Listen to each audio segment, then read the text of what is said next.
জন্মদিন আজকে আমার ছোট্ট পাপাটার 1 বছর হয়ে গেল। জানি না কেমন করে দেখতে দেখতে 1 বছর কেটে গেল। এই তো সেদিন ছোট্ট একটু বাচ্চাকে নার্স আমার হাতে দিয়ে গেল, তখন অবধি জানতাম না আমি তাকে কি করে কোলে নেব, কিভাবে ধরবো, কিভাবে খাওয়াবো। কিন্তু আজ দেখো 1 বছর আমি তাকে আমার মতন করে পরিপালন করি, পরিচর্যা করি বলতে পারো।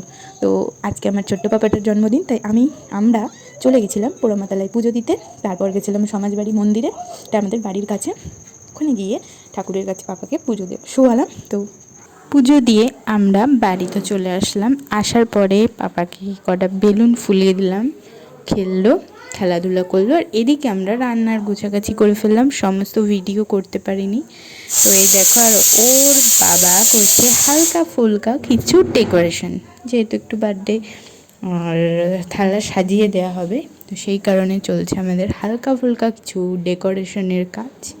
তো এই দেখো বেলুনগুলোকে প্রথমে ভালো করে সাজিয়ে নিচ্ছি, আরও কিছু ছোটো বেলুন ছিল সেগুলোকেও সাজিয়েছি, কিন্তু অত টাঙানো হয়নি যেহেতু অনেকটা বেলা হয়ে গেছিলো, খেতে দেবো, অনেক কাজ আছে।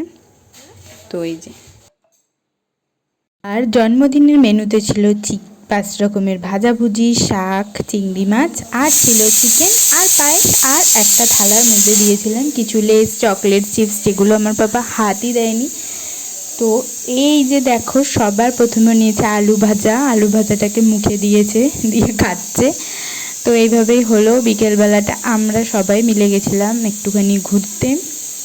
তাই শিব ঠাকুর আছে আমাদের বাড়ির কাছে 60 ফুট, তো সেটাই দেখতে নিয়ে গেছিলাম। আর ওখানে কিছু, এই যে শিবটা দেখো অনেকটা উঁচু, ওখানে কিছু বাচ্চাদের সাথেও খেলাধুলো করছিল, কিছুক্ষণ থাকলো, তারপরে আমরা আবার চলে আসলাম বাড়ি।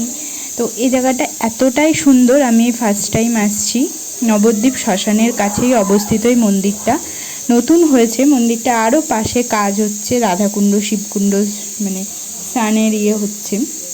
তো দেখো, তোমাদের পুরোটাই ঘুরিয়ে দেখানোর চেষ্টা করলাম আমি যতটা পারলাম। সামনে কিছুটা বাগান টাইপের রয়েছে, আর এই যে গেট দেখতে পাচ্ছো। তো এই যে আমরা এবার বেরিয়ে যাচ্ছি, আমাদের টোটো দাঁড়িয়ে আছে, টোটোতে উঠবো, উঠে আমরা বাড়ির পথে রওনা দেবো টুকটুক করে। তারপরে ওখান থেকে ঘুরে এসে আমরা সবাই খুবই ক্লান্ত, যেহেতু সারাদিন একটুও বসতে পারিনি আর অনেক রকম কাজ ছিল।